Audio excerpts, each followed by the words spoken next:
হে মাঝি, এদিক দিয়া কই নিয়ে যান? আরে মিয়া, যদি সোজা যায় তো লাগবে 3 ঘন্টা, আর যদি এই দিক দিয়ে যায় লাগবে মাত্র আধা ঘন্টা, বুঝো? আরে এদিক দিয়ে তো ডাকাত আছে। আরে মিয়া, 3 বছর ডাকাতের লাগে আমার দেখা হয় না, আর আমি ডাকাত পালি। এই যে হালুসাট আছে, ডাকাত আইলে পিটাঙ্গু। সরে তো সরো।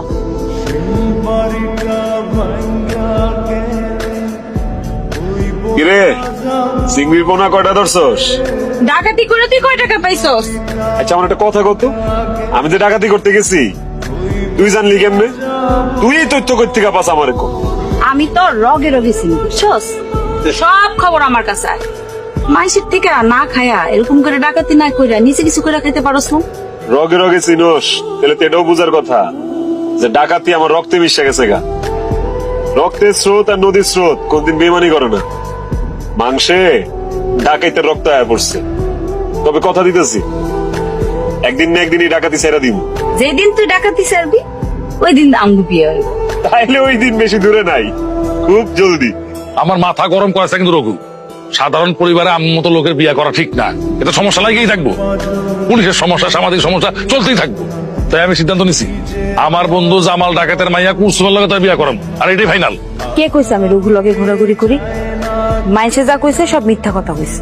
মিথ্যা কথা? মিথ্যা কথা আমি একদম পছন্দ করি না। আমার এক কথা 100 কথা সমান। আমার বন্ধুর মাইয়ার লগে তোর বিয়ে করাম। আব্বাই কইছে কাইটটা আমারে গাঙ্গে জলে ভাসায় দিব, কুমির রেখা হইব, তারপরে তোর লগে কোনো ডাকাইতে ঘরে বিয়া দিব না। তোর জন্ম এই রঘুর জন্য, তুই খালি আমার, তুই আর কারো হইতে পারবি না। আমি হইতেই দিব না। আব্বা, আমি রঘুরে ভালোবাসি। ভালোবাসা একদম মাইরা ফেলাবো কিন্তু কয়ে দেই, চিরস আমারে। আব্বা, আমি রঘুরে ছাড়া বাঁচবো না। কত বড় সাহস! আস্তে, সুন্দরী লেগা আমি আমার বাপেরও ছাড়ি নাই। তুই কোন জঙ্গলের রাজা রে? হ্যাঁ? কত বড় সাহস, তুই আমার সুন্দরী রে আমার সামনে গায়ে হাত তুলস? তোর এই হাত আমি রঘু, এনে এইসব ডাকাতি শুরু করছিস না? আব্বা, তুমি আমার যার লগে বিয়া দিবা তার লগে আমার বিয়া হইব। তোর জন্য গ্রামের মধ্যে আমাদের কোনো মান সম্মান কিছুই থাকলো না। গ্রামের মানুষ আমাদের নিয়ে কানাকানি করতেছে। তোরে এটা আগে জানলেই আগেই মেরে ফেলতাম। রঞ্জু, এইভাবে হইব না, যা করার আমি করতেছি, তুই আমার লগে আয়। সর্দার, গ্রামবাসীরা সব মশাল হয়ে আইতেছে। ওই দিক থেকে আমগো ঘর বাড়ি নাকি পুরাই বেলাইব। শুধু ঘর বাড়ি না, আমগো নাকি জ্বালাই দিব। রঘু চল চল জায়গা। কে যাই? না না, সুন্দরী রে ফালায় আমি এখান দিয়ে কোথাও যাবো না। ওই বুঝাও, তোমার পোলারে বুঝাও। ভাই, কি করতেছস? সুন্দরী বড় হয়ে গেছে আমার কাছে। হ্যাঁ, যা যা তাড়াতাড়ি আরে আয় আমার লগে, তুই কষ্ট করে বুঝাই। যা। তোর কারণে মা রে হারাইলাম, গ্রাম ছাড়া হইলাম। মায়েরা পালা মারে, মায়েরা পালা মারে। আমি বাঁচতে চাই না তো আর। আমি কি বাইসে থেকে কি করবো? মায়েরা পালা মারে। শোনো, আমাকে হাতে এই পর্যন্ত যা স্বর্ণ অলংকার আর টাকা পয়সা আইছে, তা আজকে আমার মধ্যে বন্টক করে দিব। কে দিব? আমাকে সুন্দরী বনদেবী। চাচা জানা আমি কেমনে ভাগ করে দিব? আমি তো হিসাব নিকাশ অতটা জানি না। কই কি? আরে এটা তো মানিজ্যতের ব্যাপার। তুমি হইলা বনের রানী, তুমি যদি হিসাব নিকাশ না জানো তাহলে হইব?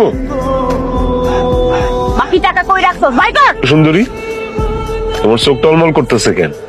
মন খারাপ? আশেপাশে তোমার পরিবারের মানুষজন নাই, কষ্ট পাইতেছো সেই জন্য?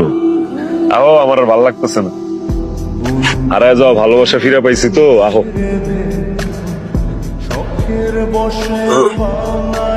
তুমি আমারে এমনি মারলি সুন্দরী?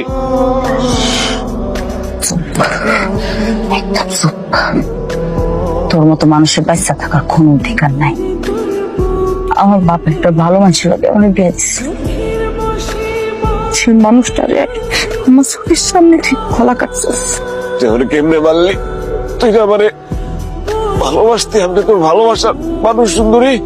ভালোবাসার মানুষ ছিলি, কিন্তু মাইয়া গো বিয়া একবারই হয়। আমার বিয়া তো হয়েছিল মানুষটার লগে। সেই মানুষটারে তুই আমার চোখের সামনে গলা কাটছস। তুই একটা ডাকাইতে, আর ডাকাইতে শাস্তি এটাই হওয়া উচিত।